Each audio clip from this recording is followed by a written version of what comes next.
नमस्कार, मी मोहीन पटेल. आपण पाहतात पुणेकरांचं हक्काचं बातमीपत्र पुणे लोक. महानगरपालिकेचे बिगुल वाजले आहे. पुणे महानगरपालिकेची निवडणूक भाजप आणि अजित पवारचे राष्ट्रवादी स्वतंत्रपणे लढवणार आहेत, अशी त्यांनी घोषणा केली आहे.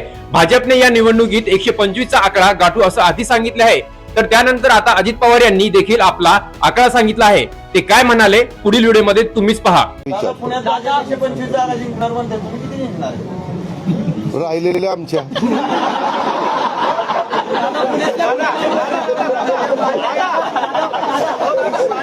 हे बाद झालं. आता मी तुला पुण्यात 125 जागा जिंकणार म्हणतात, तुम्ही किती जिंकणार? राहिलेल्या आमच्या